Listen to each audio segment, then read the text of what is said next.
नमस्कार एवीपी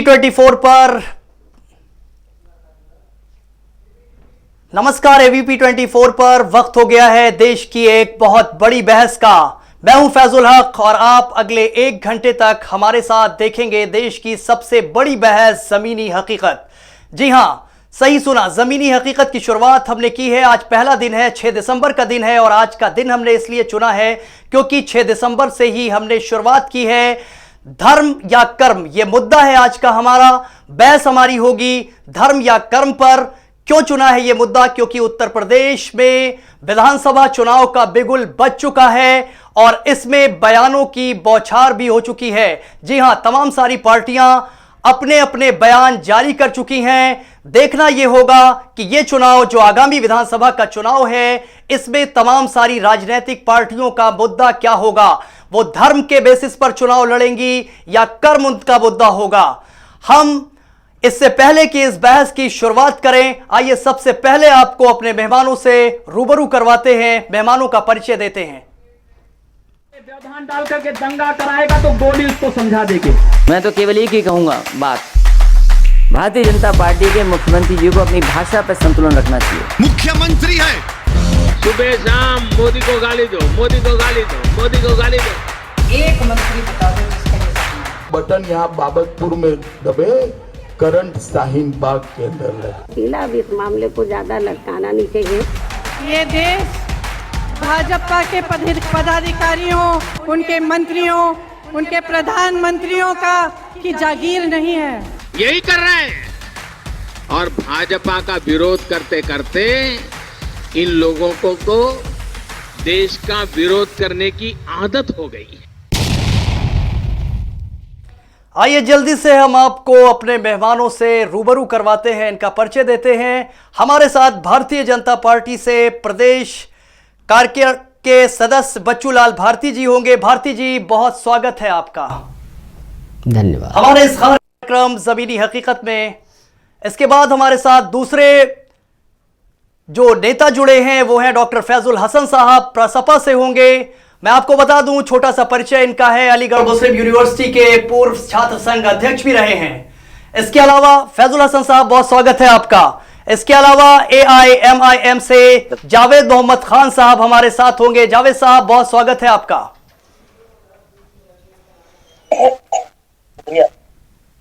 तो ये हमारे मेहमान हैं। बिना लाग लपेट के, चूंकि हमने अपने प्रोग्राम का जो नाम चुना है वो चुना है जमीनी हकीकत। जो हमारा प्रोग्राम है बेहद बड़ा प्रोग्राम है, देश का इस वक्त सबसे बड़ा प्रोग्राम आप देख रहे हैं, जमीनी हकीकत।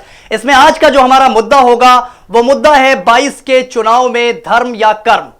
तो चूंकि धर्म और कर्म की बात हो रही है, सारी पार्टियां, समाजवादी पार्टी की अगर बात करें, अभी आपने अखिलेश यादव का जो राष्ट्रीय अध्यक्ष हैं, पूर्व मुख्यमंत्री, उनका बयान सुना, वो भी कर्म की बात करते हैं। बहुत सारी बड़ी फहरिस्त है उनके पास। मेट्रो की बात हो, गोमती रिवर व्यू की बात हो, या कि तमाम सारे प्रदेश में और दूसरी लोहिया की जो वृद्धा पेंशन हो, या बच्चों को लैपटॉप हो या टैबलेट हो, ये तमाम सारे वादे यानी कर्म के वादे अखिलेश यादव ने किए थे और आज उसी पर चुनाव लड़ने के मूड में दिखाई दे रहे हैं। भारतीय जनता पार्टी भी फिलहाल जो मुद्दा बना रही है वो कोरोना काल में जो उसने गरीबों को राशन वितरण किया है और लगातार मार्च तक, अभी प्रदेश के मुखिया योगी आदित्यनाथ ने घोषणा की है कि मार्च तक, आगामी मार्च तक इस गल्ले का वितरण जारी रखेंगे। इसके अलावा तमाम सारी और भी उन्होंने घोषणाएं की हैं। कल की अगर घोषणा की बात करें, यूपी के मुख्यमंत्री योगी आदित्यनाथ ने 24 घंटे ग्रामीण क्षेत्रों को भी बिजली देने की बात की है। तो जी हां, चुनावी पिटारे खुल चुके हैं। जो सौगातें दी जानी है प्रदेशवासियों को वो खुल चुकी हैं। धड़ाधड़ चाहे गोलियों की बौछार होती है, उस तरीके से इस वक्त सभी पार्टियां प्रदेशवासियों को सौगात देने में जुटी है। भारतीय जनता पार्टी की बात हम कर चुके हैं। MIM की अगर बात करें तो असद ओवैसी साहब भी लगातार उत्तर प्रदेश की राजनीति पर खासी पकड़ है उनकी। जो पूर्व के हमारे जिले हैं, बलरामपुर, बहराइच, ये पूरा जो पूर्वी बेल्ट है, इस पर काफी तीखी नजर होगी असदुद्दीन ओवैसी साहब की। ओवैसी साहब ने भी बौछारें कर दी हैं, अपने पिटारे खोल दिए हैं। मुसलमानों की लगातार अल्पसंख्यक समुदाय की बात करते हैं, मुस्लिम वोटरों पर उनका निशाना है, साधने की कोशिश होगी।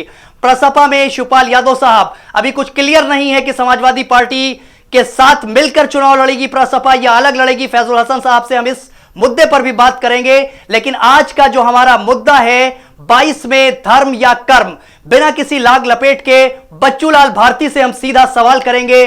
भारती साहब से पूछेंगे, और इससे पहले कि हम सवाल करें, हम चाहेंगे कि डिप्टी सीएम केशव प्रसाद मौर्य जी का भी हाल फिलहाल का वो बयान हमारे दर्शकों को सुना दिया जाए, ताकि उस बयान के आधार पर बच्चूलाल भारती जी से हम सवाल करें। जन्मभूमि पर भव्य मंदिर की श्री रामलला की जन्मभूमि पर भव्य मंदिर निर्माण हो रहा है। बाबा विश्वनाथ मंदिर का भव्य कॉरिडोर बन रहा है काशी में, और मथुरा में श्री कृष्ण की जन्मभूमि पर भव्य मंदिर बने, यह हर श्री कृष्ण जी के भक्त की इच्छा है, आकांक्षा है। मैं भी बच्चूलाल भारती जी, बयान सुना आपने, बयान बिल्कुल स्पष्ट है, आपकी पार्टी के तेवर नजर आ गए हैं। किस मुद्दे पर आप चुनाव में, उत्तर प्रदेश की विधानसभा चुनाव में जाना चाह रहे हैं? मैं ज्यादा सवाल आपसे नहीं करूंगा, आपके जवाब का इंतजार है। आपका चुनावी मुद्दा, माननीय केशव प्रसाद मौर्य जी, अभी आपने उनको सुना, डिप्टी सीएम है उत्तर प्रदेश के, बिल्कुल बिना लाग लपेट के उनका बयान आया है। एक बार फिर से मैं कहूंगा कि केशव प्रसाद मौर्य जी का बयान सुनाया जाए। कि श्री रामलला की जन्मभूमि पर भव्य मंदिर निर्माण हो रहा है। बाबा विश्वनाथ मंदिर का भव्य कॉरिडोर बन रहा है काशी में, और मथुरा में श्री कृष्ण की जन्मभूमि पर भव्य मंदिर बने, यह हर श्री कृष्ण जी के भक्त की इच्छा है, आकांक्षा है। मैं भी बच्चूलाल भारती जी, मथुरा में मंदिर का पहला सवाल आपसे, क्या चुनाव से पहले या चुनाव के बाद, यह कैसा वादा है आपकी पार्टी का? चुनाव में इतना कम समय है कि वो चुनाव के पहले तो संभव नहीं है। ये है कि उसकी जो है कुछ गतिविधियां, कुछ रूपरेखा और स्पष्ट की जा सकती हैं, इसलिए चुनाव के बाद ही मथुरा के मंदिर की कार्यवाही, उसकी जो रूपरेखा है वो आगे बढ़ाई जा सकती है। बहुत बेहतरीन जवाब दिया है आपने। आपके इस जवाब से दूसरा सवाल पैदा होता है कि क्या एबीपी 24 और उत्तर प्रदेश की जनता ये मान ले कि आपका चुनावी मुद्दा धर्म ही है, कर्म नहीं है? पहला मुद्दा तो हमारा कर्म ही है, और हमारे इस देश में जो कर्म है उसी को धर्म भी कहा जाता है। पाश्चात्य देशों में धर्म का अर्थ कुछ और लगाते हैं, लेकिन यहाँ विशुद्ध कर्म को ही धर्म कहा जाता है। जैसे अध्यापक का धर्म होता है, छात्र का धर्म होता है, डॉक्टर का धर्म होता है, इंजीनियर का धर्म होता है, ड्राइवर का धर्म होता है, और यहाँ तक कि मीठापन गुड़ का अपना धर्म होता है, चीनी का अपना धर्म होता, तीखा मिर्चा का अपना धर्म होता है, यानी उसकी वो क्वालिटी होता, वो गुण होता है। तो हमारे यहाँ तो धर्म इस परिप्रेक्ष्य में लिया जाता है। और चूंकि जब मंदिर की बात चल रही है तो भगवान राम जी भी अपने पुत्र धर्म को निभाने के लिए, राज धर्म को निभाने के लिए बहुत सारे कार्य किए। वो धर्म क्या उनके वो कर्म की चरमोत्कर्ष रहा है। बच्चूलाल भारती जी, आपसे टोकेंगे आपको। भारत की परिभाषा जो लिखी गई है संविधान में, उसमें भारत को पंथ निरपेक्ष राज्य कहा गया है, पंथ निरपेक्ष देश कहा गया है। तो ऐसे में जब पंथ निरपेक्ष देश ये घोषित हो चुका है, तो उसमें धर्म की बात करना, पंथ की बात करना और सीधे उसी पर चुनाव में चले जाना, कहां तक न्याय होगा भारत की जनता के साथ? देखिए, भारत का जो संविधान है वास्तविक रूप से ये है धर्म प्रधान है, कर्म प्रधान है, और ये तो 42वें संशोधन में धर्म प्रधान नहीं, धर्म निरपेक्ष है, पंथ निरपेक्ष है। बाद में जोड़ा गया। अगर निरपेक्ष ही सत्य है, अगर निरपेक्ष ही सत्य है, तो मूल संविधान जब बना उसके 22 भागों में 22 चित्र दिए गए हैं। उसके कुछ चित्र इस प्रकार से हैं। सिंधु घाटी की सभ्यता के पशुपत का चित्र है, भगवान, उसके बाद जो है भगवान रामचंद्र जी, मैया सीता और लक्ष्मण जी के चित्र हैं, कृष्ण जी के चित्र हैं, अर्जुन के चित्र हैं, महावीर स्वामी के चित्र हैं, गौतम बुद्ध के चित्र हैं, विक्रमादित्य के चित्र हैं, समुद्रगुप्त के चित्र हैं, और गुरु गोविंद सिंह के चित्र है, स्थापत्य कला उड़ीसा का चित्र है, पर्वतराज हिमालय का चित्र है, गंगा का चित्र है। मैं आपके उदाहरणों से ये बात निकालता हूं कि यदि उस सभ्यता, जिस सभ्यता की आप बात कर रहे हैं, जहां से चित्रों को निकाला गया है, तो भगवान बुद्ध की अगर बात करें तो बौद्ध धर्म के दूत कहे जाएंगे, बौद्ध धर्म के जो संस्थापक कहे जाएंगे, उनका भी चित्र होना, और सिख समुदाय का चित्र होना या कुछ इस्लाम धर्म के कुछ लोग, तो ये तो एक समावेश बाबा साहब भीमराव अंबेडकर ने किया था, तमाम जातियों का, तमाम पंथों का, तमाम धर्मों का। ऐसे में भारतीय जनता पार्टी के द्वारा सिर्फ समुदाय विशेष के लिए बात करना, सिर्फ मंदिर की बात करना, कहां तक ये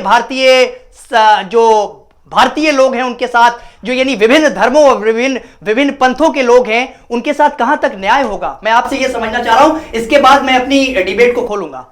अच्छा है, जैसे हमें दिल्ली जाना हो, वहाँ जाने के बहुत सारे रास्ते हैं और बहुत सारे जो है संसाधन भी हैं, पैदल है, साइकिल है, कार है, बस है, ट्रेन है, हवाई जहाज़ है, जाया जा सकता है। वैसे आपने पंथ निरपेक्ष शब्द इस्तेमाल किया, पंथ आपने इस्तेमाल किया। देखो, धर्म जो है वो तो जो है अपना स्वरूप वैसे ही रहता है, वहाँ तक पहुँचने के लिए, अपनी सिद्धि के लिए, समाज कल्याण के लिए, खुद के कल्याण के लिए, जगत कल्याण के लिए जिन रास्तों से, जिस कर्मों से हम वहाँ पहुँचते हैं वो पंथ होते हैं। और ऐसा कुछ रहा कि पंथ को ही हमने धर्म मान लिया है। बौद्ध धर्म जो आप कहते हैं वो सनातन धर्म में, बाद में उसको हिंदू धर्म भी कहा जाता है, उसमें जो कुछ है उस समय के हिसाब से विसंगतियाँ आ गई थी। उन विसंगतियों को शुद्ध करने के लिए जो कुछ किया गया वो इसी का अंग है, वो सनातन से अलग नहीं है। बहुत सारी शिक्षा संस्कृति सिस्टम जो है उसके मिलते हैं, तो उसको हम जो है धर्म कहते हैं। तो लेकिन जो है इस प्रकार से जो है हम अलग नहीं है। और जब ये संविधान की जो मैंने चित्रों की बात कहा, संविधान के चित्रों की बात जब मैंने कहा, तो आखिर वो राष्ट्रपति डॉक्टर राजेंद्र प्रसाद से बाबा साहब अम्बेडकर, जिनकी आज पुण्यतिथि है, उन्होंने उस पर जो है चित्र बनाने के लिए कहा। जी, आप थोड़ा उसकी गहराई में जा रहे हैं, मैं आपको रोकूंगा यहाँ पर। मैं सीधा डिबेट को मैं ओपन करता हूँ। अपने दूसरे जो मेहमान हमारे बैठे हैं, फैजुल हसन साहब, आप बच्चूलाल भारती को सुन रहे थे। फैजुल साहब, आवाज आ रही है? बच्चूलाल भारती को सुन रहे थे आप। तेवर, इनके जो प्रदेश के हमारे डिप्टी सीएम हैं, उन्होंने अपने तेवर बिल्कुल खोलकर बयान कर दिए कि मथुरा से इलेक्शन की शुरुआत होगी उत्तर प्रदेश की। ये भी उसी को की पुष्टि करते हुए नजर आ रहे हैं। क्या कुछ कहेंगे आप, कितना सहमत हैं? मैं सबसे पहले शुक्रिया अदा करूंगा आपका और सारे लोगों का। और मैं एक चीज मैं कंफर्म करना चाह रहा हूं कि अगर भाजपा वाकई में चाहती है कि देश का विकास हो, प्रदेश का विकास हो, तो मुद्दे ऐसे लाना चाहिए जो 5 साल में उन्होंने काम किया है। अगर डिप्टी सीएम कोई मामूली चीज होती नहीं है, कोई छोटा मोटा कोई नेता नहीं, वो प्रदेश के उप मुख्यमंत्री है। और उससे पहले चले जाइए, आप मुख्यमंत्री जी ने क्या बोला कि इस बार जितने कार्यसेवक हैं उस पर गोलियां नहीं बरसेंगी, फूल बरसेंगे। यानी दूसरी सरकार को आपने कहा कि गोलियां बरसाई थी और हम फूल बरसाएंगे। उनका साफ फैसला था कि अगर दूसरी बाबरी मस्जिद का कोई ऐसा मैटर आएगा तो हम उन पर फूल बरसाएंगे। तो उसी को लेकर के डिप्टी सीएम ने यह बयान दिया। और यानी कि इनका मतलब है कि सिर्फ हिंदू मुसलमान और दंगा फसाद करके, जंग करा करके, ये आपस में नफरत फैला करके सिर्फ चाहते हैं कि सत्ता में बने रहें। तो मेरे ख्याल से फिर सत्ता ये सरकार को चाहिए, और बल्कि सुप्रीम कोर्ट को एक अध्यादेश ला करके ये कहना चाहिए कि सीधी सीधी बात से यहाँ पर ये शासन ही खत्म कर देना चाहिए। इस तरह के बयानात पे बाकायदा जो जिसको जेल होनी चाहिए वो आदमी सत्ता में बैठा हुआ है। ये ऐसे बयान पे कोई कुछ बोल नहीं रहा है, कोई अच्छा आदमी बोल नहीं रहा। क्यों लोगों ने टीवी पर डिबेट आना बंद कर दिया? लोगों ने, अच्छे लोगों ने क्यों नहीं डिबेट कर रहे हैं? इंटेलेक्चुअल लोग क्यों नहीं कर रहे हैं? सिर्फ इसी मुद्दों पे कि बहुत अजीब जो है मतलब देश का माहौल ऐसा, मतलब यूपी का चुनाव, यूपी अपने आप में एक बहुत बड़ा देश है। दुनिया अगर अलग देश बनाया जाए तो दुनिया का सबसे बड़ा 5वां देश होगा। और उसमें अगर उसका डिप्टी सीएम बोल रहा है, यानी कि कहीं इसकी जो बाहर जा रही है। अब आप देखिए कि यही नहीं, दुबई में लोग मुद्दा बना दिया है इस मुद्दे को। वहां पर जो हिंदू काम कर रहे हैं उनके लिए क्या होगा? फिर जो कतर में काम कर रहे हैं हिंदू, जो सऊदी अरब में काम कर रहे हैं, उनकी नौकरियां नहीं जाएंगी क्या? अगर उन्होंने खुदा का रास्ता तायद भी कर दिया, लाइक कर दिया, कमेंट कर दिया, या उन्होंने सपोर्ट कर दिया इस मुद्दे को, तो नौकरी जाएगी। उससे जिम्मेदार कौन होगा? उनके घर के बच्चों को पालने वाला कौन होगा? तो मेरा यही कहने का मुद्दा है कि आप अगर विकास की बात करते हैं, आपके प्रधानमंत्री, अगर हमारे प्रधानमंत्री अगर विकास की बात करते हैं, तो विकास के मुद्दे पर आप चुनाव क्यों नहीं लड़ रहे? आप सिर्फ हिंदू और मुसलमान के आपस के नफरत में चुनाव लड़ना चाह रहे हैं। तो ये सब चीजें आपको छोड़ना पड़ेगा। मैं बच्चू भाई को, उनका प्रवक्ता है, मैं उनसे दरख्वास्त करता हूँ कि अपनी पार्टी के लोगों को आप अपनी बात रखिए। आप समझदार आदमी हैं, आप जिम्मेदार आदमी हैं, आप रखिए कि आप हिंदू मुसलमान को बंद करना पड़ेगा अगर आप वाकई में, वरना ये हिंदू मुसलमान करते रहिए तो और 70 नहीं 700 साल तक के इस देश में राज करेंगे, कुछ नहीं बदलाव आने वाला है। वही मुद्दा रह जाएगा, वही सारी चीज रह जाएंगी। ये हिंदू और आज बाबरी मस्जिद पे बरसी है, आप सोचिए कि कौन से मुसलमान के दिल से आप निकाल देंगे? एक बाबरी मस्जिद का गम नहीं निकल रहा है? आप दूसरी बाबरी मस्जिद को बनाना चाह रहे हैं क्या? आप दूसरा भी मथुरा में ऐसा करा करके पूर्व पश्चिमी यूपी का पूरा इतने फैजल इलाके साहब, हैं, मैं अलीगढ़ में पढ़ता हूँ। फैजल साहब, गेंद अब समाजवादी पार्टी के भी खाते में डाल दी है केशव प्रसाद मौर्य ने। केशव प्रसाद मौर्य का दूसरा भी बयान था कि अखिलेश यादव अपनी स्थिति स्पष्ट करें या शिवपाल यादव जी अपनी स्थिति स्पष्ट करें कि मथुरा में जो कुछ होने जा रहा है उस पर इनका क्या कहना होगा, क्योंकि मथुरा से इनका यानी यादव समाज, खुल के मैं कहता हूं, यादव समाज से आते हैं। और कृष्ण जी की, अगर कृष्ण भगवान की बात करें तो यदुवंशी हैं। यादव समाजों का जो यादव समाज है उस पर खुलकर केशव प्रसाद मौर्य ने बयान दिया है कि अखिलेश यादव स्थिति स्पष्ट करें, साफ करें कि वो मथुरा में जो कार्रवाई होगी यानी कारसेवा होगी, जो मथुरा में जो कुछ देखने को मिलेगा उस पर अखिलेश यादव क्या मथुरा वासियों के साथ, ब्रजवासियों के साथ हैं या नहीं हैं? क्या कहेंगे इस पर आप? देखिए, अलीगढ़ मुस्लिम यूनिवर्सिटी का मथुरा वालों से बहुत मोहब्बत रही है। मैं आपको पुरानी सरतैयत के दोस्तों से बता दूं कि मतलब ऐसे से लोग गुजरे हैं जो मुस्लिम वहां जाकर के श्री कृष्ण की भक्ति किया करते थे, वहां शायरी पढ़ा करते थे, वहां गीत गाया करते थे। जी हाँ, जायसी होता था। मलिक मोहम्मद जायसी साहब बर्निंग एग्जांपल है। हाँ, मतलब आप अलीगढ़ मुस्लिम यूनिवर्सिटी का पार्ट में बहुत सारे इंटेलेक्चुअल गुजरे हैं जो वहां पर प्रोफेसर लोग जाते थे और पढ़ के बाकायदा वो उनको बहुत मानते थे।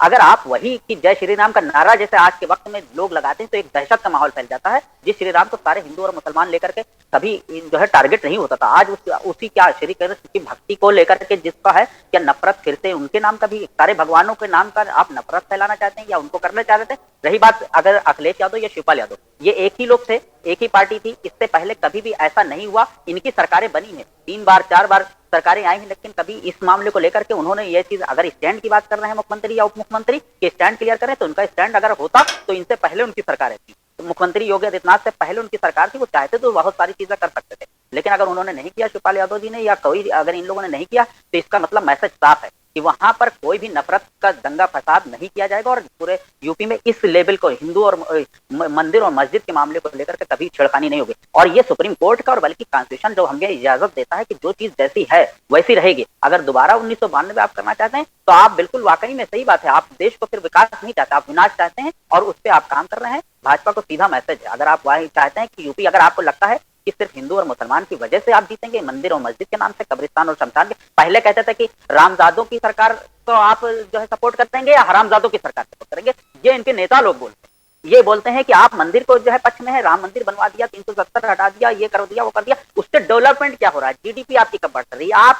आपका इस पूरे दुनिया के सारे देशों में आपकी रैंक क्या है? आपकी गरीबी में रैंक क्या है? आपका जो है जीडीपी कितना रैंक है? आप पाकिस्तान, अफगानिस्तान और बांग्लादेश और नेपाल से पीछे हुए जा रहे हैं। आप ये नहीं सोच रहे हैं जो अपने पड़ोसी मुल्क जिनके कभी बराबरी नहीं हुआ करती थी, उनसे बहुत आगे थे हम लोग, आज उनकी बराबरी हम नहीं कर पा रहे हैं। फैजल साहब, आपके सारे सवाल समझ में आ गए। ये सारे सवाल अभी मैं बच्चूलाल भारती के पास ले जाऊंगा, लेकिन उससे पहले क्विक रिएक्शन मैं चाहूंगा जावेद मोहम्मद खान साहब का। जावेद साहब एमआईएम का पक्ष रख रहे हैं। जावेद साहब बैठे मुस्कुरा रहे हैं, आपकी मुस्कुराहट बहुत कुछ बयान कर रही है, बहुत सारे राज छुपे हुए हैं। वही ओवैसी साहब वाली मुस्कुराहट है आपके चेहरे पर।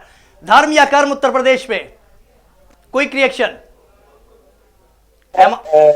मौजूदा वक्त में जो राजनीति चल रही है वो चल तो धर्म की ही रही है, इसमें कहीं कोई दो राय नहीं है। तो यानी आप भी बैटिंग धर्म पर ही करेंगे?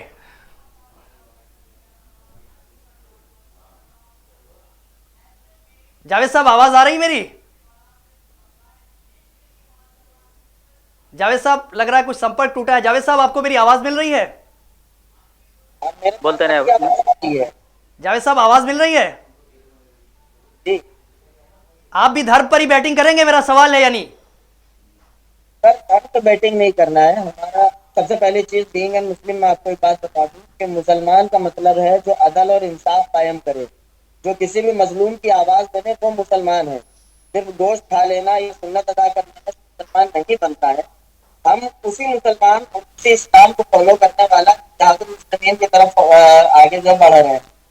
सबसे इम्पोर्टेंट बात यह है कि 70 सालों में हम अगर पूरे भारत की आज़ादी से लेकर अब तक जो प्रेजेंट सीनरियो है उसमें अगर हम देखें तो हमारा इस्तेमाल सिर्फ बिरयानी के तेज पत्ते और काली मिर्च जायफल जावित्री की तरह हुआ। हमारे बिना बिरयानी बनी नहीं कभी भी, लेकिन जब उसके खाने की जरूरत आई तो हमको निकाल करके पहुंच करके किनारे फेंक दिया गया। आज जो डाउनफॉल है सोशल लेवल पे, जिस वक्त में ये मुल्क आजाद हुआ था उस वक्त हमारी एजुकेशनल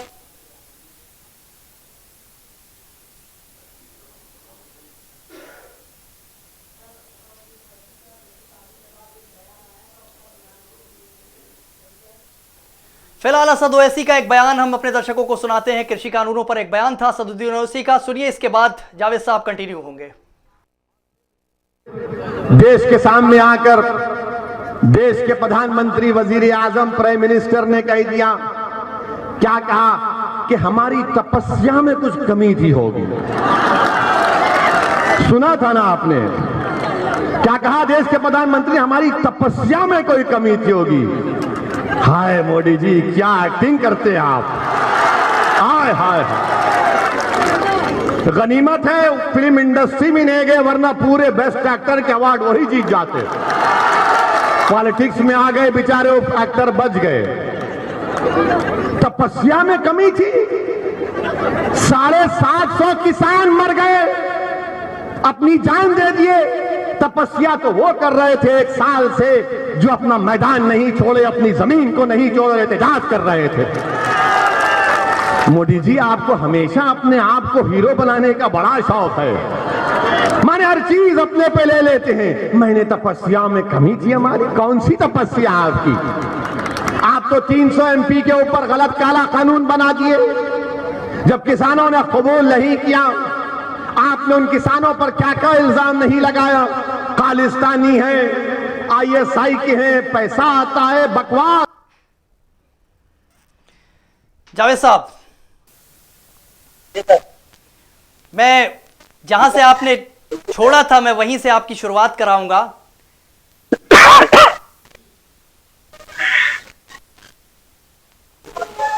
जावेद साहब, धर्म या कर्म? हाँ, तो मेरा कहने का मतलब यही है कि फिलहाल जो मौजूदा सरकार हमारी चल रही है, उत्तर प्रदेश की भी और केंद्र की भी, ये सरकार तो सिर्फ प्रोपेगंडे पे है, सिर्फ हवाई कहानियां ज्यादा तमाशा बना करके रखा हुआ, जैसा कि फैजुल हसन साहब ने भी कहा। लेकिन हमारा ये नहीं कि चाहे फैजुल हसन साहब की प्रगतिशील पार्टी हो, चाहे समाजवादी पार्टी हो, चाहे कांग्रेस हो, चाहे बहुजन समाज पार्टी हो, या XYZ RLD वगैरह किसी भी ग्रुप का नाम ले लें, हमारे उत्तर प्रदेश में 147 ऐसी सीटें हैं जहाँ पे अगर मुस्लिम मतदाता चाहे तो एक मत मूव करके किसी को भी अपना विधायक चुन सकती है। और एक विधानसभा में पार्टी अपना प्रत्याशी खड़ा करती है। तो जावेद साहब, मैं टोकूंगा, बुराई क्या है? आप मुसलमान खेल रहे हैं, भारतीय जनता पार्टी हिंदू खेल रही है, बुराई क्या है भाई? खेलने दीजिए उनको। अगर भारतीय जनता पार्टी हिंदू खेल रही है तो आपको असद ओवैसी साहब को तकलीफ होती है। आज जब आप मुस्लिम खेल रहे हैं तो इसी तरीके से दो दर्द भारतीय जनता पार्टी के हमारे बच्चू भारती जी के भी होता होगा, उनके भी भाई पेट में दर्द उठेगा। मैं ये कह रहा भाई, खाली एक सवाल मैं आपसे पूछना चाहूंगा, आखिर ऐसा क्या हो गया था लाल यादव जी को अपने लिए एक नई पार्टी का गठन करना पड़ा? अरे जावेद साहब मेरे सवाल का जवाब दीजिए ना। आप भाग गए, मेरे सवाल का जवाब दीजिए। मेरा सीधा सवाल यह है कि आपने अभी 37 सीटों का जिक्र किया, जो उत्तर प्रदेश की 37 सीटें हैं, जो मुस्लिम बाहुल सीटें हैं, जहां पर मुस्लिम और दलित का समीकरण या तो मेल खाता है या तो मुस्लिम और यादव का समीकरण से मेल खाता है। 37 सीटें आपके हिसाब से मुसलमानों के हाथ से जीती जा सकती हैं। असद ओवैसी साहब आपकी पार्टी के राष्ट्रीय अध्यक्ष घोषणा करते हैं 100 सीटों पे हम चुनाव लड़ेंगे। 37 सीटें आपके हिसाब से जीतने लायक हैं, 100 सीटों पर असद ओवैसी साहब चुनाव लड़ रहे हैं। राजभर साहब कह रहे हैं 10 मुझसे ले लो जिसपे तुम जीत जाओगे, 90 छोड़ दो। मैं कुछ समझ नहीं पा रहा हूं, थोड़ा समझाइए ना मुझे।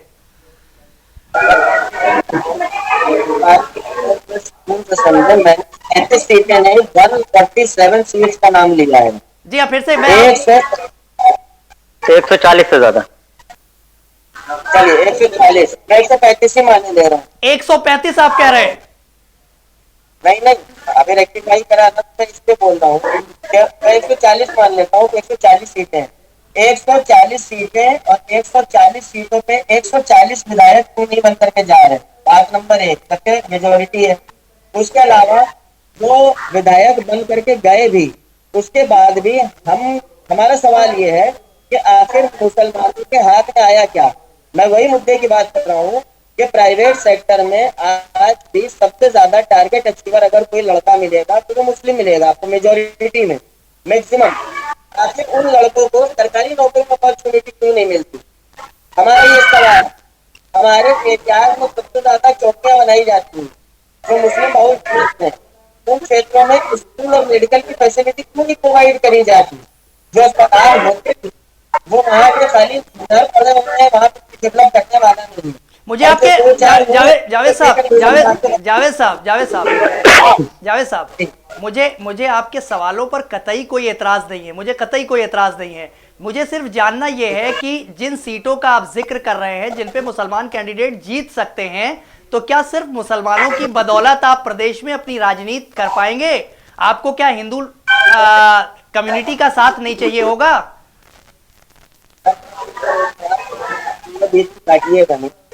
अखिलेश यादव जी ने ओपी राजभर जी से और बाकी मौर्य समाज से भी सब लोगों के साथ में टाइप का अलायंस कर लिया और उन्होंने साफ साफ कह दिया कि मैं AIMIM के साथ में कोई भी गठबंधन नहीं करूंगा। अभी तक उनका स्टेटमेंट ये है। किसका स्टेटमेंट कोट कर रहे हैं आप?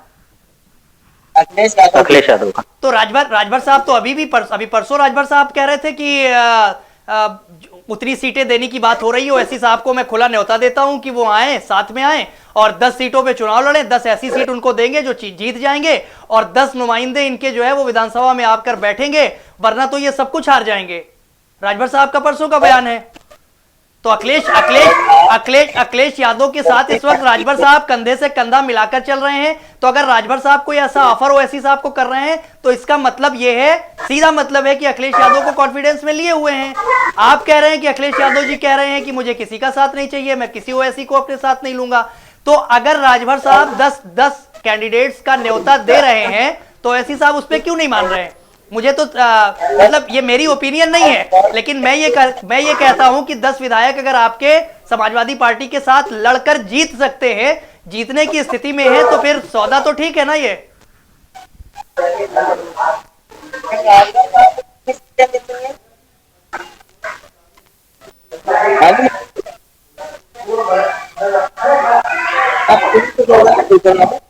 ओपी राजभर साहब जब से समाजवादी पार्टी में आए हैं तो इनको कितनी सीटें लड़ने के लिए दे रहे हैं? और राजभर जो समाज है, इस समाज की परसेंटेज यही तो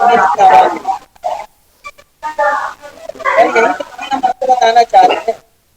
11% यादव पूरे डिपार्टमेंट में यादव मिलेंगे। अब ओपी राजभर ये समाज की परसेंटेज 3% है और जो 3% है उनका 10 सीट है। क्यों ये नॉनसेंस? नहीं, वो तो ये कह रहे हैं, राजभर साहब ये कह रहे हैं 10 वो सीटें हम दे रहे हैं जिसपे ओवैसी साहब जीत दर्ज कर सकते हैं और 10 विधायक कम से कम उनके विधानसभा में पहुंचकर मुसलमानों के हुकूक की आवाज उठा सकते हैं। तो क्या गलत कह रहे हैं? पिछले चुनाव में हमने पार्टिसिपेट नहीं करा। हमने यहाँ एक 10वां एग्जाम्पल हमारे पास में है जहाँ पे कांग्रेस और समाजवादी पार्टी के गठबंधन के बाद में रिकॉर्ड टूटे हैं। नए नए प्रत्याशी जीत करके आए तो कभी जीत नहीं सकते थे। कैंट विधानसभा 47 इस बात का रिकॉर्ड रहा है कि कभी भी वहां से किसी और पार्टी के कांग्रेस समाजवादी पार्टी ने अलायंस करा तो हमारे यहाँ से कांग्रेस प्रत्याशी चूंकि खड़ा हुआ था, समाजवादी पार्टी उसके बावजूद अलायंस होने के बावजूद भी क्या सरकार बना है? क्या बीजेपी को रोका है? हमें और हम 20%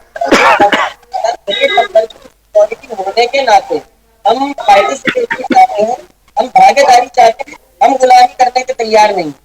और इस बात को उत्तर प्रदेश के यूथ ने समझ लिया है।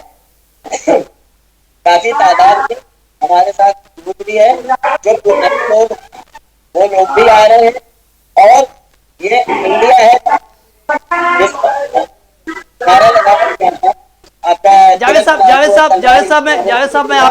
साहब मैं आपको रोकूंगा, थोड़ी कुछ टेक्निकल प्रॉब्लम मुझे लग रहा है आ रही है आवाज में। मैं अपनी टेक्निकल टीम से कहूंगा कुछ आवाज में कुछ हमारे मेहमानों की आवाज में कुछ दिक्कत है, साउंड क्लियर नहीं है। मैं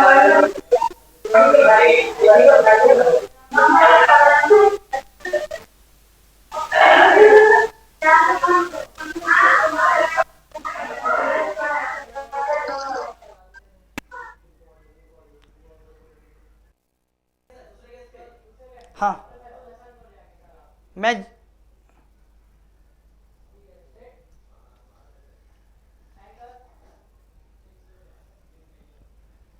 फैजुल साहब जी आवाज आ रही जी, बहुत देर से इंतजार कर रहे हैं। आपके चेहरे पे जब जावेद साहब बोल रहे थे मुस्कुराहट थी, मैं देख रहा हूं बैठा हुआ।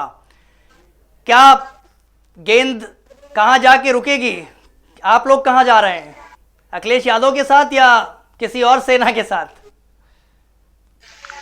देखिए, जब मैं पार्टी में आया और ज्वाइन किया तो उस दिन से पहले मैंने, चूंकि मेरी पार्टी नई बनी हुई थी लोकसभा से पहले, चुनाव से पहले, तो उसके बाद हमसे पूछा, अकेले में बुला करके शिवपाल यादव जी ने बुलाया और पूछा कि तुम्हारा सजेशन क्या है लेकर के। तो मैंने कहा जितनी क्षेत्रीय पार्टी छोटी छोटी पार्टियां हैं उनको मिलाइए और आप एक थर्ड फ्रंट खड़ा करते हैं हम लोग मिलकर के।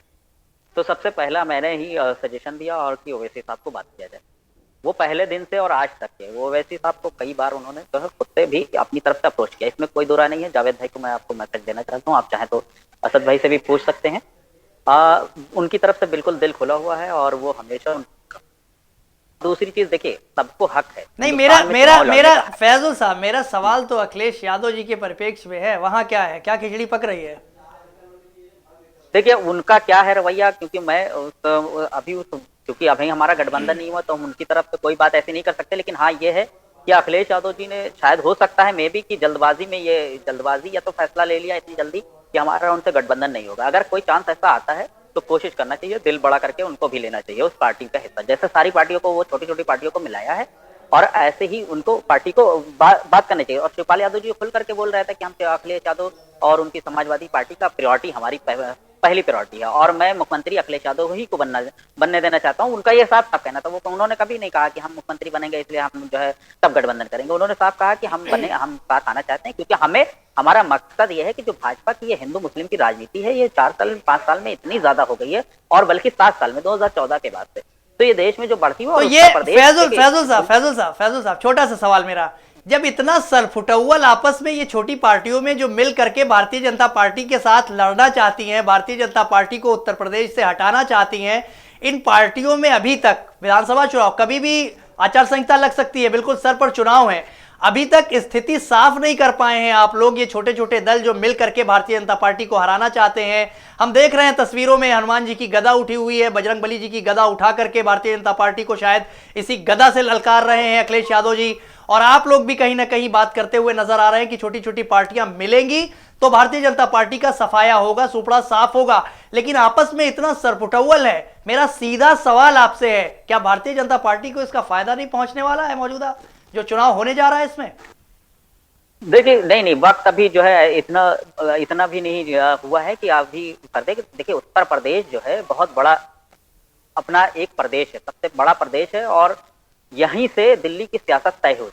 2 साल बाद चुनाव होंगे लोकसभा का तो यूपी ही सियासत तय करेगी और यूपी ही सबसे सेंसिटिव प्रदेश है इस पूरे देश में। तो इसमें बहुत सारी चीज है, यहाँ मथुरा भी है, यहाँ काशी भी है, यहाँ अयोध्या भी है, तो ऐसे चैलेंजेस भी है और इसको लेकर के हो सकता है आचार संहिता के बाद भी बहुत सारी पार्टियों का गठबंधन हो जाए। ऐसा नहीं है कि आखिरी दिन तक के भी फैसले लिए जाते हैं और नहीं तो फैसला लेने में देर करेंगे तो नुकसान किसका होगा फैजुल साहब? वही तो समझना चाह रहा हूं मैं। नहीं, नुकसान इसमें कोई दो राय नहीं होती कि जब कोई दो भाइयों में लड़ाई हो तो जितना लंबा जो है लड़ाई होती है और चलती है तो उतना ही नुकसान होता है आपस का। तो इसको जितनी जल्दी मैं अपनी पार्टी के अध्यक्ष से और बल्कि अखिलेश यादव जी से और बाकी सारे लोगों से बैठ करके अगर मैं भी यहीं से आपकी थ्रू मैसेज देना चाहता हूँ, बल्कि कहना चाहता हूँ सबकी तरफ से कि उनको बैठ करके नहीं मैसेज फैजुल साहब मैसेज दीजिए, आप लाइव प्रोग्राम है, सब सुन रहे हैं। जी बिल्कुल, मैसेज मैं इसीलिए देना चाहता हूँ आपकी तरफ से, पूरा सबको देना चाहता हूँ कि जितनी जल्दी हो सके इस चीजों को, इस गैप को मेंटेन करिए क्योंकि हमें लड़ाई लड़नी है आगे बढ़ी। 2022 ही नहीं है, हमारे पास 2024 भी है। हमें बात यह है कि हम नफरत को खत्म करना पड़ेगा इस देश से, अगर हमको देश को आगे ले जाना है, वरना हम तो नेपाल से बहुत पीछे होने जा रहे हैं। हम तो नेपाल भूटान से पीछे हो गए, हम बांग्लादेश से पीछे हो गए, हम पाकिस्तान से पीछे हो गए, चाइना और अमेरिका और जापान और इन लोगों का तो बड़ा बात करिए मत। हम रशिया के आगे तो हम लोग कुछ है ही भी नहीं, मतलब जर्मनी के आगे हम लोग कुछ है ही नहीं, डेवलप कंट्री के आगे हम कुछ है ही नहीं। हम इतनी छोटी कंट्री जिनका हमारा प्रदेश भी उससे बड़ा हो, उस कंट्री से हम पूरा देश हमारा जो है पीछे हो गया। तो ये कहीं ना कहीं हमारा फेल्योर है, और ये इनकी नफरत की राजनीति की वजह से फेल्योर है, और इनका हटना बहुत जरूरी है। नहीं तो ये आइंदा आने वाले जो ये जो तो ऐसे ही हटेंगे, ऐसे ही फैजल साहब ऐसे ही हटेंगे जैसे आप लोग हटा रहे हैं। नहीं, हाँ, इसमें कमियां हम अपनी मानेंगे।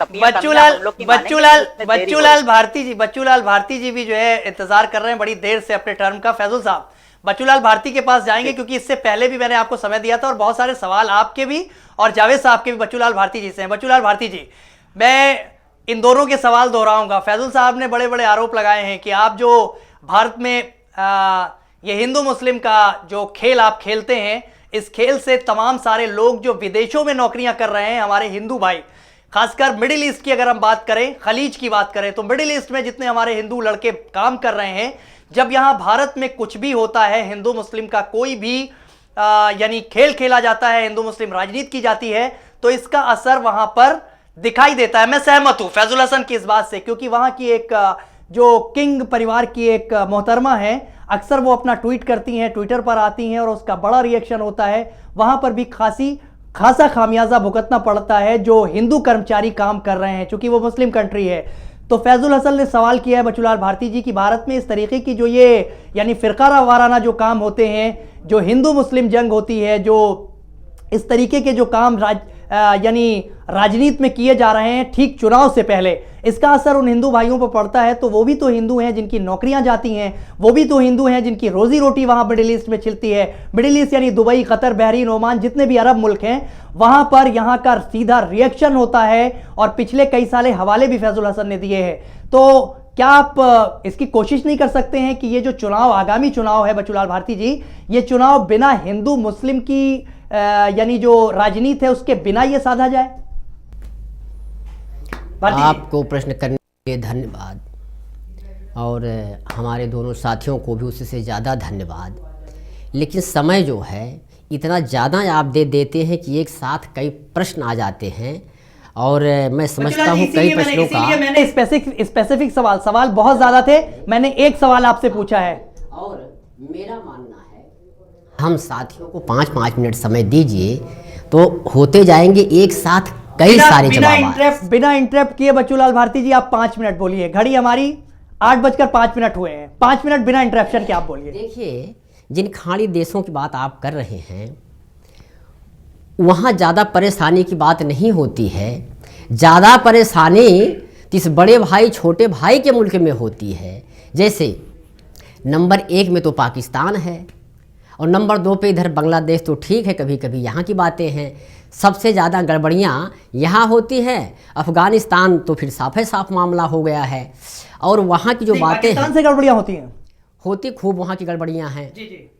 हाँ, तो वहाँ से खाड़ी देशों से तो ऐसा विशेष नहीं है। बच्चूलाल भारती जी, मैंने माफ़ी चाहूँगा, मैंने आपको बिना इंटरप्शन के कहा था, लेकिन एक इंटरप्ट करूँगा, एक टोका टाकी करूंगा। अभी मुख्यमंत्री जी का बयान भी आया था, सुप्रीम कोर्ट में आपकी पार्टी को तलब किया गया था, उत्तर प्रदेश की मौजूदा भारतीय जनता पार्टी सत्ताधारी पार्टी को, और वहां पर सवाल पूछा गया था कि जो उत्तर प्रदेश में पोल्यूशन है यानी प्रदूषण है, ये क्यों बहुत ज्यादा है। तो आपकी पार्टी ने पता है क्या जवाब दिया है? आपकी पार्टी ने सुप्रीम कोर्ट में जो हलफनामा पेश किया है, जो जवाब दिया है आपके सरकारी वकील ने, उन्होंने ये कहा है कि ये पाकिस्तान की साजिश है, पाकिस्तान गंदी हवाएं छोड़ रहा है, जिसकी वजह से उत्तर प्रदेश में पॉल्यूशन हो रहा है, जिस पर सुप्रीम कोर्ट ने हंसी की टिप्पणी की है। तो क्या ऐसे भी बयान आप लोग दे देते हैं? पाकिस्तान के परिप्रेक्ष्य में बात कर रहा हूं। हालांकि हम लोग भारतीय हैं, मूल रूप से भारतीय, और पाकिस्तान का समर्थन कभी नहीं करते हैं, लेकिन पाकिस्तान कोई हवा छोड़ रहा है जिससे प्रदूषण हो रहा है, सुप्रीम कोर्ट में ऐसी टिप्पणी। जी हाँ, आगे। फिलहाल इस टिप्पणी को तो मैं नहीं जानता, इसीलिए विशेष नहीं कहूँगा। लेकिन हवा है, चिड़िया हैं, इनका तो कोई जो है क्राइटेरिया है नहीं। ये तो कहीं से कहीं जा सकते हैं, ये तो जो है स्वतंत्र हैं। और प्रदूषण जो होता है उसके विशेष कारण होते हैं। गाड़ियाँ चलती हैं, मिल फैक्ट्रियाँ चलती हैं और जो भोजन से बहुत सारी गैसें कार्बन डाइऑक्साइड प्रदूषण निकलता था वो को हो गया है, या कतिपय अवसरों पर और कोई कारण होते हैं। विशेष तौर से ये होते हैं पाकिस्तान की जहाँ तक बात है। अब अगर जैसे शीत ऋतु में जो है शीत लहर आती है वो जो है भूमध्य सागर से चल करके उधर से ठंडी हवाएं आ जाती हैं, ऐसे कुछ परसेंटेज तो संभव है, लेकिन वो परसेंटेज नगण्य है, ना के बराबर है, बहुत कम है। इसमें कहने में तो कोई विशेष जो है दम नहीं है। हम यहाँ के लोग ही बहुत सारा प्रदूषण है अपने जो है डेवलपमेंट के लिए करते हैं, इतना ही मेरा कहना है। फैजल साहब सुन रहे हैं आप बचूलाल भारती जी को? सरकार की बात पे जो है सरकार की बात पे बहुत खुलकर अपने विचार रखे हैं, इतना जिगरा होना चाहिए। भारतीय जनता पार्टी के इस प्रवक्ता की मैं तारीफ करूंगा। जी बचूलाल जी। देखिए मैं खुद मैं भी तारीफ कर रहा हूँ, बहुत अच्छा जो है आप डिबेट कर रहे हैं। बचूलाल जी बताएं, कंटिन्यू करिए अपनी बात। पाकिस्तान के परिप्रेक्ष्य में आप बात कर रहे हैं। इतनी ही बात आपने पूछा, मैं इतनी ही बात कर दिया। पाकिस्तान की गड़बड़ियों पे आइए, क्या गड़बड़ियां हाल फिलहाल में हुई हैं? पाकिस्तान की तो सबसे बड़ी गड़बड़ी ये है कि वो भारत के खिलाफ बयान दिया करता है। बयान से बड़ी बात ये है किसी न किसी बहाने वो आतंकी घटनाएं करता है, ये तो उसकी सबसे बड़ी गड़बड़ी है। और इसी गड़बड़ी की वजह से बहुत सारी विसंगतियाँ अब उसको रोकने के लिए, तो जवाब देने के लिए, तो फिर उसकी ओरली जवाब देने के लिए, फिर दुनिया के विभिन्न मंचों पर जवाब देने के लिए हमें भी काम करने पड़ते हैं, उसे भी जो है डिफेंड करने के लिए काम करने पड़ते हैं। और वो उत्तर प्रत्युत्तर और उसके जो है एक्शन रिएक्शन जो है सब चला करते हैं। सबसे बड़ी तो उसकी भाई बात यही है कि वो सबसे ज़्यादा तो आतंकी घटनाएं करता है। और हम तो धर्मनिरपेक्ष है, काफ़ी हद तक हैं। वैसे मैंने जो धर्मनिरपेक्ष सिस्टम कहा उससे हम अगर अलग हो जाएंगे तो हम तो जो है कुछ अलग ही हो जाएंगे। लेकिन अक्सर वो धर्म की बातें, धर्म के आधार पर बहुत कुछ तो वही बंदा अलापा करता है और करता भी है वो बंदा। बस मैं कह गया अपनी बातें। पाकिस्तान के परिप्रेक्ष्य में आप बात कर रहे हैं तो एक सवाल निकल कर आ रहा है, जो जाहिर सी बात है अगर मैं मौका दूंगा तो अभी फैजुल हसन साहब और जावेद साहब दोनों आपके ऊपर अटैक करेंगे और सेम करेंगे, तो उनकी बातों को मैं भांप गया हूं और मैं आपसे कह दे रहा हूं ताकि उन दोनों की बातें मैं आपके सामने रख दूं। ये दोनों लोग अक्सर आपके ऊपर इल्जाम लगाते हैं जब पाकिस्तान की आप बात करते हैं कि आप पाकिस्तान को हिंदुस्तान में बैठकर कोसते तो खूब हैं, लेकिन बिरयानी खाने मोदी जी चले जाते हैं। इसके बाद जब पठानकोट की घटना होती है, कोई भी आतंकी घटना होती है, तो जांच आप ISI से कराते हैं। पूर्व भारत की जो भाजपा की सरकार थी, अटल बिहारी वाजपेयी जी की सरकार थी, उसमें आतंकियों को कंधार विमान से ले जाकर के स्पेशल ट्रीटमेंट के साथ आप छोड़कर आते हैं। तो आप किस मुंह से पाकिस्तान को कोसते हैं, किस मुंह से पाकिस्तान की बुराई करते हैं? यह सवाल जाहिर है अगर मैं मौका दूंगा तो फैजुल हसन और जावेद दोनों का होगा। जावेद साहब दोनों सवाल करेंगे, जवाब आपका। ऐसा है, मेरे साथी अगर अटैक करेंगे तो अटैक करने दीजिए, जरा मैं भी तो देखूं कि मेरे साथी कैसा कैसा अटैक करते हैं। फैजुल साहब हाँ सुनिए, आप चाहो तो मौका दे ही दे। नहीं आप बोलिए आप बोलिए। हाँ देखिए, अब मैं पाकिस्तान पे बहुत खुल के तो नहीं बोलना चाहता हूँ। क्यों नहीं बोलेंगे आप? बोलिए ना भाई, आपको मंच मिला है, आपको समाचार चैनल के मंच में बैठे हुए हैं, भारत की अधिकांश जनता आपको देख रही है, बोलिए ना आप। देखिए श्रीमान जी, मैं अब मूल में आता हूं। हमारा संविधान तो धर्मनिरपेक्ष नहीं लिखा गया था, वो धर्म सापेक्ष था, यानी कर्म के सापेक्ष था। पाकिस्तान का संविधान जरूर धर्मनिरपेक्ष था, जिसे योगेंद्रनाथ मंडल जी ने लिखा था, और उसी में बांग्लादेश का संविधान था। और वो बंदा अपने संविधान को 3 बार बदल करके और कट्टर इस्लामी को संविधान बना दिया, कट्टर इस्लामिक देश बना दिया।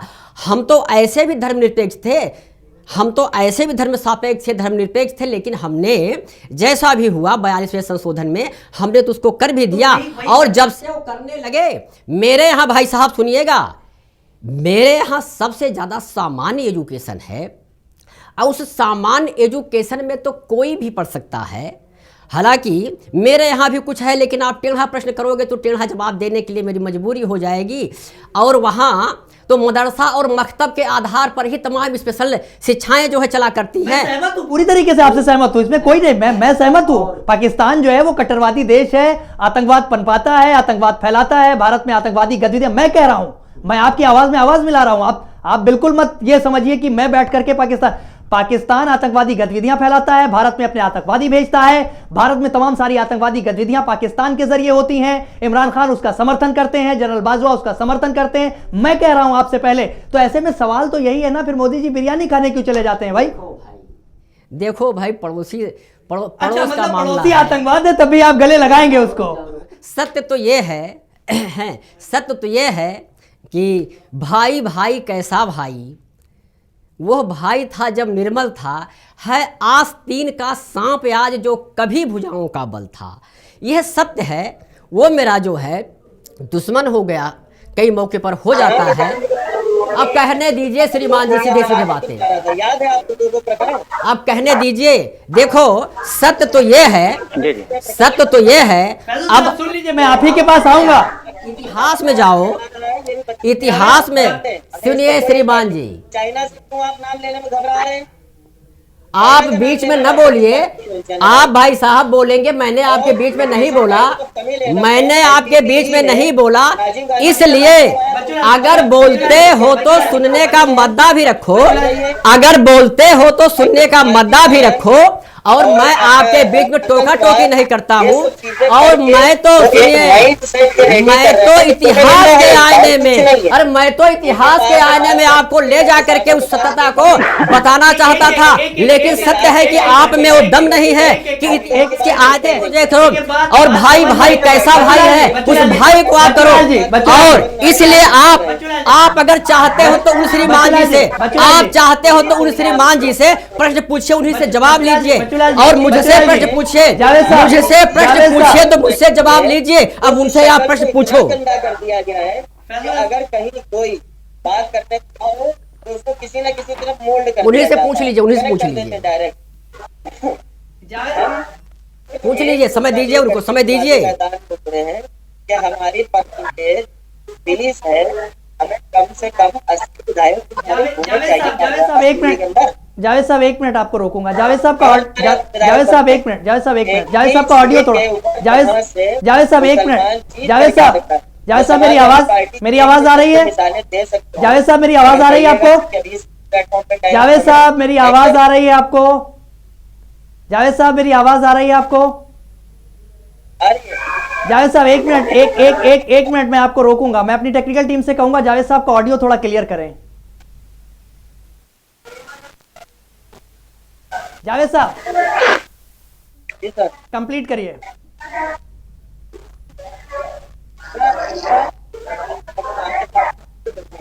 हमारा मकसद, हमें मालूम है नकलियत। अभी बच्चे को मैं होमवर्क दे रहा हूँ, आप जा करके इस चीज को देखिएगा। चाहे आप अपने मुख्यमंत्री से पूछिएगा या अपने प्रदेश अध्यक्ष से पूछिएगा, वो आपको बताएंगे कि भारत हमारा 800 साल गुलाम रहा है। सर, हमें आप सिर्फ ये बताइए कि ब्रिटिश गवर्नमेंट से पहले जो मुगल गवर्नमेंट थी, उसमें यहाँ से ले करके वो क्या गए, उन्होंने जो यहाँ कमाया, सबसे पहली जीटी रोड यही बनी मुगलों के काल में। अगर इसको सोने की कहा गया तो मुगलों की इंडस्ट्रीज में न रिलायंस था, न टाटा, न बिरला, कोई नहीं था। उस टाइम खेती बाड़ी होती थी। अरे कहाँ चले गए जावेद साहब, मुगलों में कहाँ चले गए? अभी फिर बहस का रुख मुड़ जाएगा। मुगलों में कहाँ चले गए आप? अभी हम मौजूदा बहुत कुछ है बोलने। बच्चूलाल भारती जी पाकिस्तान पे बात कर रहे थे, आप मुगलों में चले गए। वापस लौटिए ना। पाकिस्तान के परिप्रेक्ष्य में बात हो रही है। पाकिस्तान आतंकवादी घटनाएं करता है, पाकिस्तान आतंकवादी भेजता है, हमारे खिलाफ साजिशें करता है। और आप ही लोग ना आरोप लगाते हैं कि मोदी जी बिरयानी खाने चले जाते हैं, अपनी मम्मी की शाल लेने चले जाते हैं, गले लगाते हैं। और उसके बाद ये आरोप आप ही के तो है ना। मैंने आप ही के आरोपों को तो कोट किया था बच्चूलाल भारती जी से, और आप अब मुगल में पहुंच गए। अभी बच्चूलाल भारती जी जब मुगलों पे आएंगे तो आप अंग्रेजों पे चले जाएंगे। इस पे लौटिए ना, पाकिस्तान पे।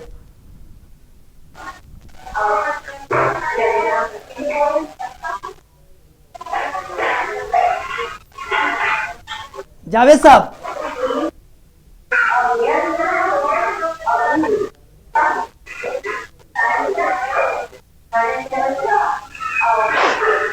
जावेद साहब, मेरी आवाज नहीं मिल रही है आपको?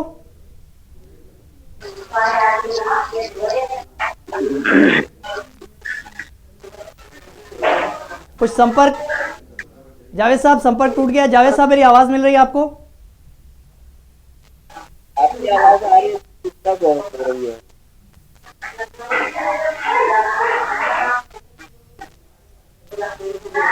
माइक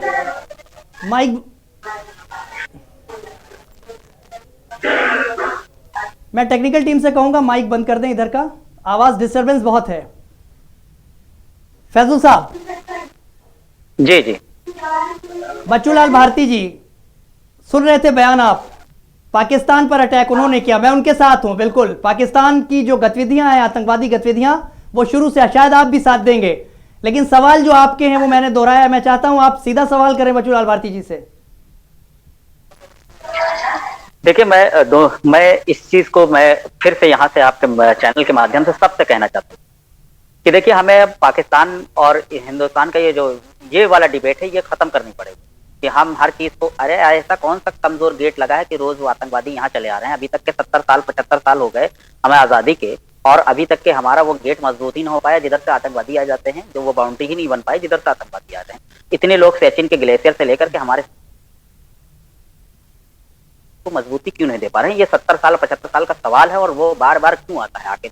हमारी एक गांव के मुखिया से लेकर के और देश के मुखिया तक का चुनाव में पाकिस्तान का बिना नाम लिए हम लोग चुनाव ही नहीं लड़ रहे हैं। ये मुद्दा हमें खत्म करना पड़ेगा। आप टिड्डी आए तो पाकिस्तान से, हवा आए तो पाकिस्तान से, अगर कोई बात हो तो पाकिस्तान से, सारी चीज पाकिस्तान से ही अगर आ रही है तो उस दरवाजे को आपको मजबूत करना पड़ेगा, उस दीवार को मजबूत करना पड़ेगा, और उसकी बाउंड्री को मजबूत करने पड़ेगा, उसका रिलेशन खत्म करना पड़ेगा।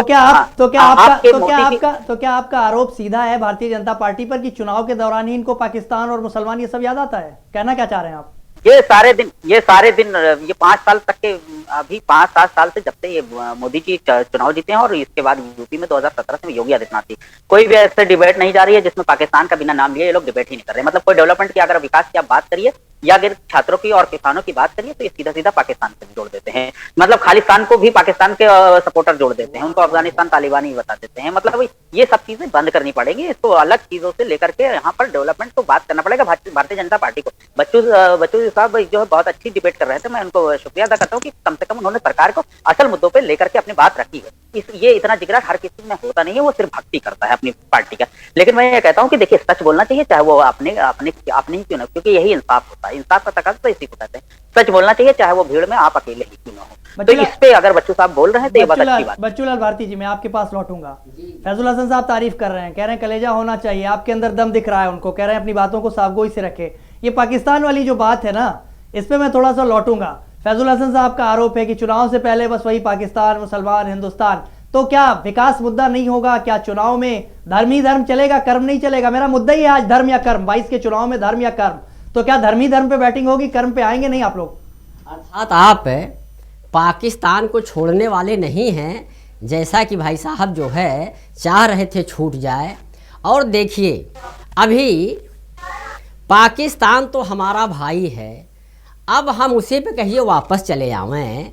जब 712 ईस्वी में सबसे पहला जो है अरब का आक्रमण मोहम्मद बिन कासिम ने किया था, तो राजा दाहिर सेन वहाँ के राजा थे, और वो जो है उन्होंने उनका मुकाबला किया, और उन्हीं के लोगों का मोहम्मद साहब के जो है कुछ है वंशजों के संरक्षण दिया था। हमला हुआ, उस मतलब संरक्षण की वजह से हमला हुआ, और वो मारे गए, जैसे भी मारे गए। और वह बंदा 20,000 औरतों को भारत से पकड़ करके जो है अपने जो है खलीफा को भेजा। और इसके अलावा तक्षशिला विश्वविद्यालय को उसने किया वही मेरा भाई, जहाँ से चाणक्य जी ने महान भारत बनाने वाले चंद्रगुप्त को के गुरु जो है उसी तक्षशिला में थे। लाहौर जो है भगवान राम के जो पुत्र लवकुश ने बसाया, और रावलपिंडी रावलपिंडी बप्पा रावल ने किया, और गांधारी जो है वो जो है अफगानिस्तान की थी, गंधार नरेश की थी। और वही और उस समय जब ये सारी चीज़ें थी तो सारे के सारे लोग अब भाई साहब सुनिएगा पहले, भाई सुनिए, सारे के सारे लोग अभी फिर मौर्य काल भी आएगा, फिर अभी ये लोग मौर्य काल भी लेके आएंगे, अभी ये लोग आर्यंस को भी लेके आएंगे, क्योंकि मुगलों से पहले आर्यंस का इतिहास हिंदुस्तान में सब पर दे लूंगा, जब आप सब पर दे लूंगा, आप अगर चाहते हो तो बच्चू भाई ये हर किसी को मालूम है। देखिए ये चीज हर किसी को मालूम है, आपको ये सब चीजें खत्म करनी पड़ेगी। मैं तो ये चाहता हूँ अफगानिस्तान पाकिस्तान को और बांग्लादेश को आपको इकट्ठा करना पड़ेगा, देश को मिलाना है। अगर आप चाहते हैं तो आप फैजुल हसन साहब निमंत्रण दे रहे हैं आपको कि भारत पाकिस्तान और बांग्लादेश को मिलवाइए भारतीय जनता पार्टी से, कह के बच्चूलाल भारती जी कह रहे फिर से मिलाया जाए, जैसे ये टूटे थे वैसे इनको जोड़ के इकट्ठा कर दिया जाए। दरअसल बात तो भाई साहब की बिल्कुल जो है, फैजुल हसन साहब की जो है बिल्कुल अच्छी है, तो लेकिन कुछ ऐसा जो है समय के साथ कुछ जहर बो दिया गया है कि वो बाबा तुलसीदास के चौपाई का हिंट दे करके कह रहा हूँ, यद्यपि जग दारुण दुख नाना, सबसे कठिन जाति अपमाना। जानते हो कि जब ये वर्ग व्यवस्था वर्ण व्यवस्था थी तो ये परिवर्तनीय थी।